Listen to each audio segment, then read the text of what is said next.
Welcome to the video Luisa Piccarreta and the Third Secret of Fatima.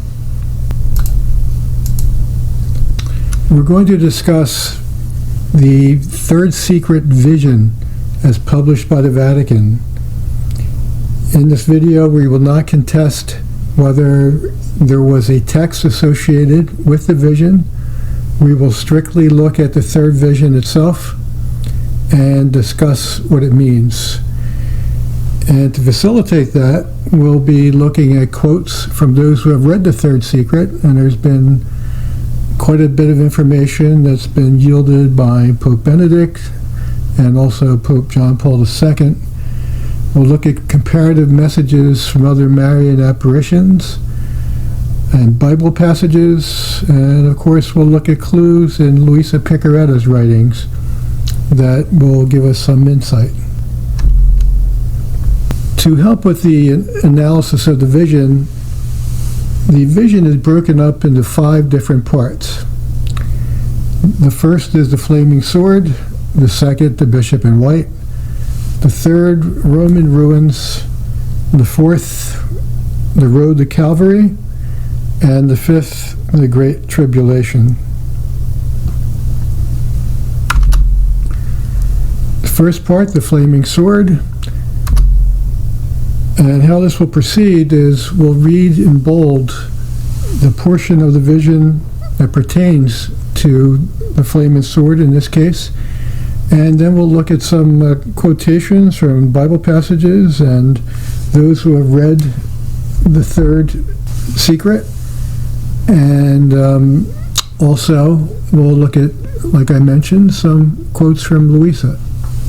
So I'll read the first part because most people who look at the video prefer that it be read. After the 2 parts which I've already explained, at the left of Our Lady and a little above, we saw an angel with a flaming sword in his left hand. Flashing, it gave out flames that looked as though they would set the world on fire, but they died out in contact with the splendor that Our Lady radiated towards him from her right hand. Pointing to the earth with his right hand, the angel cried out in a loud voice, "Penance, penance, penance." So the most obvious aspect of this portion of the Third Secret of Fatima is the impending chastisement, which is presented by the angel with the flaming sword, and also the intercession of Our Lady, who makes the flames die out by projecting her radiance.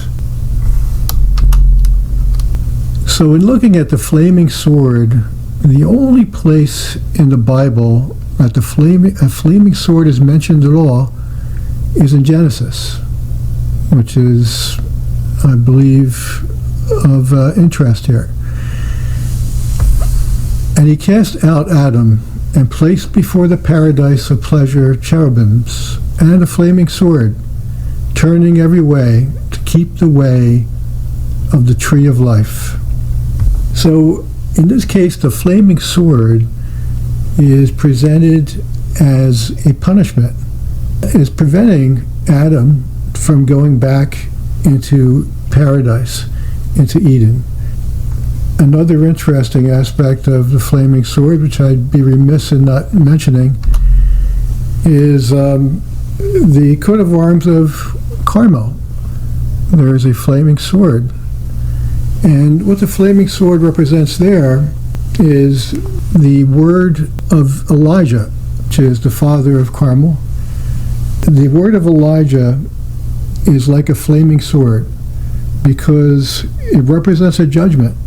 The judgment where, based upon the word of Elijah, the rain was stopped for 3.5 years as a punishment to the Israelites. In both cases, the flaming sword is given to us as a punishment, an impending chastisement which looms over us. The next portion is the bishop in white.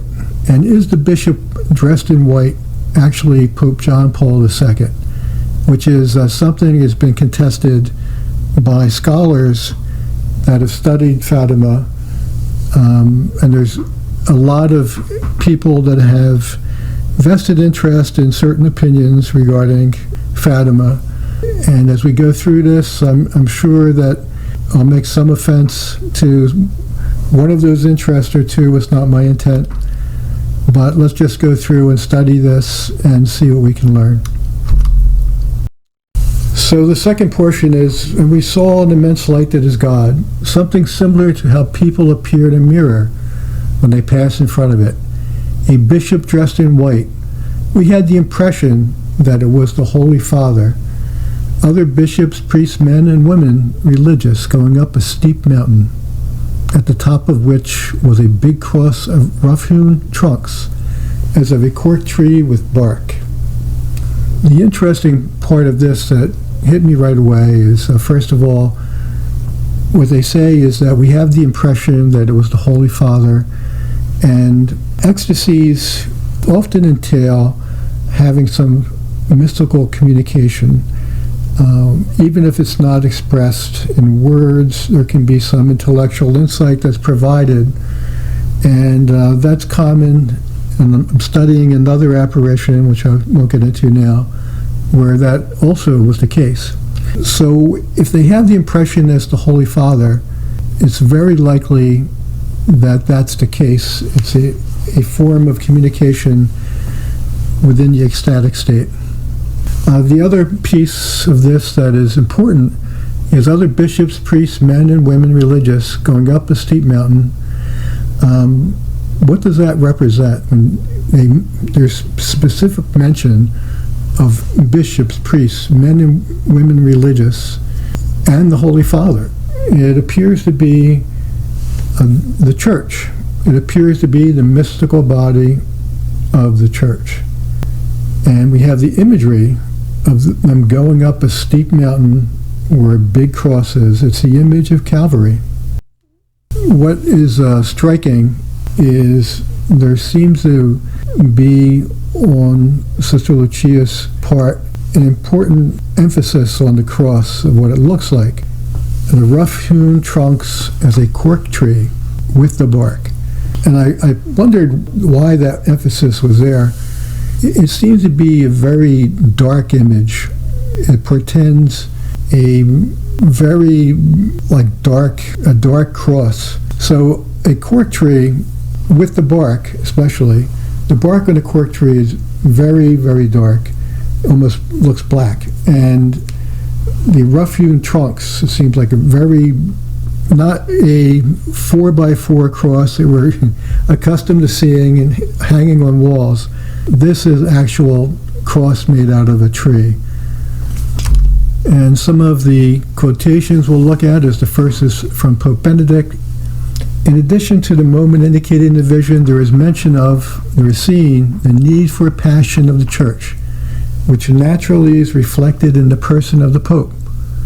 Yet the Pope stands for the church, and thus it is the sufferings of the church that are announced. And he made this statement in reference to the third secret in 2010.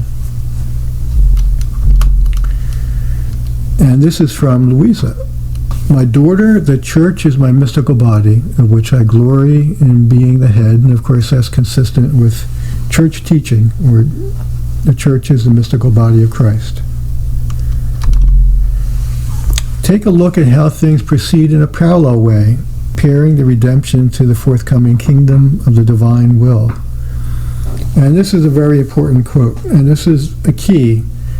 Actually, I contemplated whether I should do this video or not, and then this quotation came to me, along with another one, which we'll get into further on, which gave me the impetus to continue and to actually do the video. And what this is showing here is that what this reference is and why it's important is that what we're looking at is a new Calvary, and it is not Jesus in the flesh that is going to Calvary. but it's actually the mystical body of the church that is going into Calvary. And we'll talk about that in the upcoming presentation. But it is more of a spiritual Calvary. So the first one is a Rome in ruins.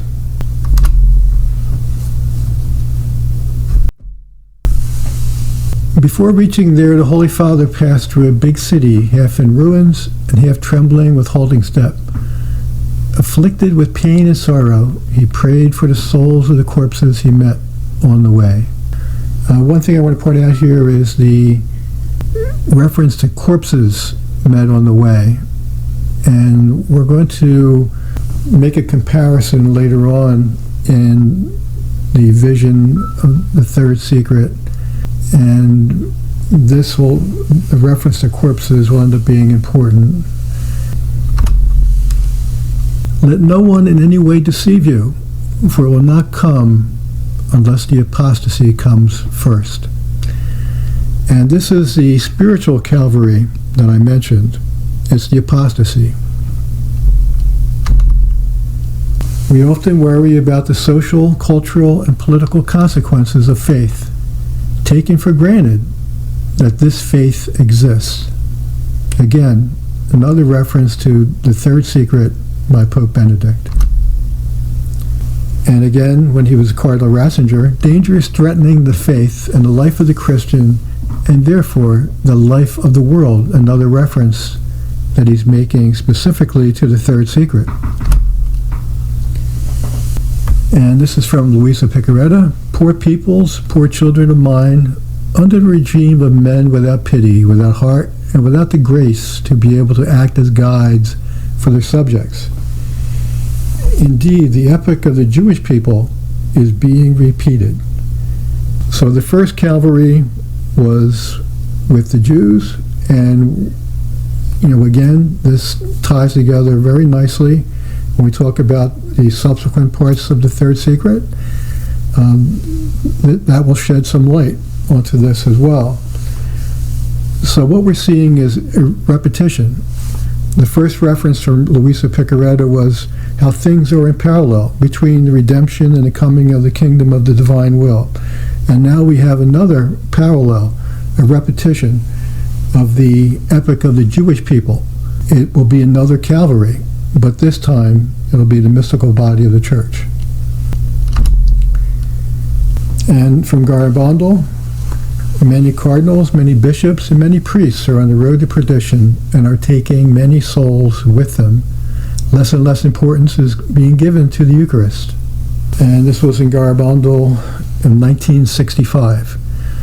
It's no coincidence, under the belief that Garabandal is a continuation of Fatima.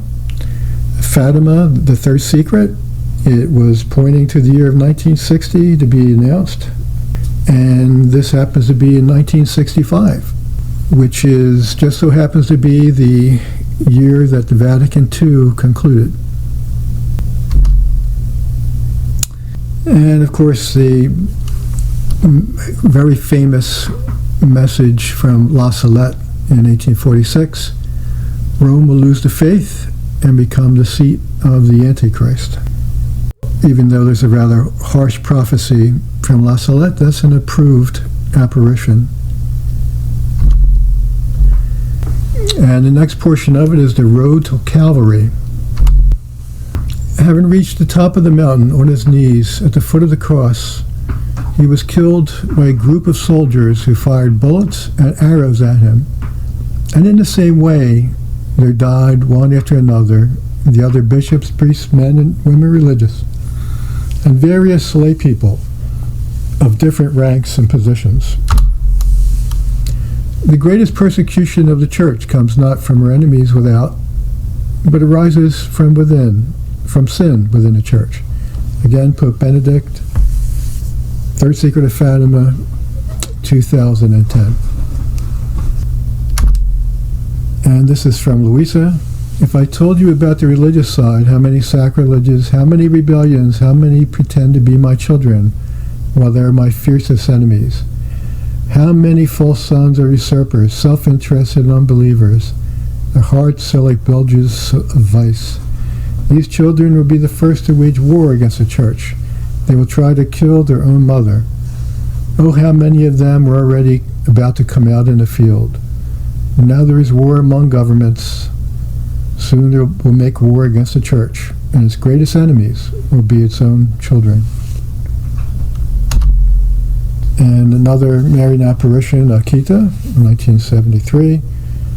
The work of the devil will infiltrate even into the church in such a way that one will see cardinals opposing cardinals, bishops against bishops. The priests who venerate me will be scorned and opposed by their confreres.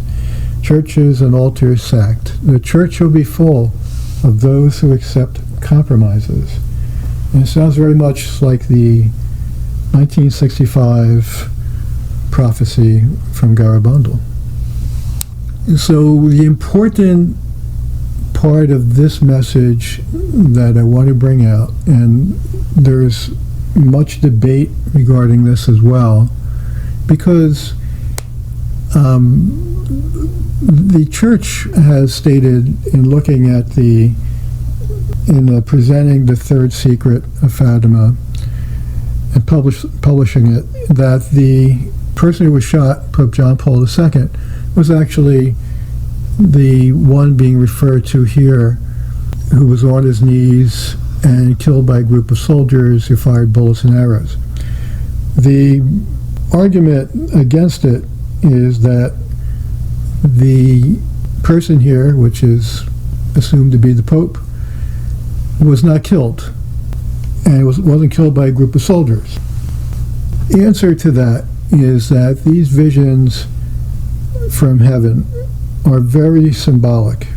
They're not literal, and there's a lot of meaning in them. So when it says he was killed by a group of soldiers, again, not being killed physically, but there is an important part of this that does refer back to Pope John Paul II that I want to talk about. But it's more of a spiritual killing, because we're talking about spiritual Calvary and apostasy. It's not Pope John Paul II being killed, but it refers to the representation of the Pope, the bishops, priests, men and women, and lay people as being the mystical body of Christ. And it refers to the apostasy. Also, the meaning, and this goes back to Luisa, one of the quotes we read previously, about there being a parallel between, or a repetition between now and the epoch of the Jewish people. If you look at Calvary, who condemned Jesus to death? It was the Sanhedrin, the leaders of the Jewish people, and also the Romans. So you had two groups that were involved. And you have two groups here that are attacking the church. You have a group of soldiers who fired bullets and arrows at them. The ones who fired bullets are those who are further away from the church. So they're the Romans. The ones firing arrows are the ones near. They are the ones inside of the church who are undermining the church and who are apostates within the church. And apostasy, as Pope Benedict said in the first quote here, the greatest persecution of the church comes not from her enemies without, but arises from sin within the church, referring to this vision in 2010. The next is the Tribulation. It's the last portion of the third secret of Fatima. Beneath the two arms of the cross, there were two angels, each with a crystal aspersorium in his hand, in which they gathered up the blood of the martyrs, and with it sprinkled the souls that were making their way to God.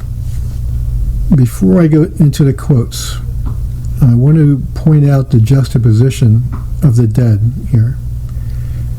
So going back to the Roman ruins portions of the vision, where they go through the big city, the dead were referred to as corpses. Here the dead are referred to as martyrs. And the reason is the corpses are dead in the faith. These martyrs are the ones who have been persecuted within the church. They're not apostates. They held up the faith, and they have suffered for it.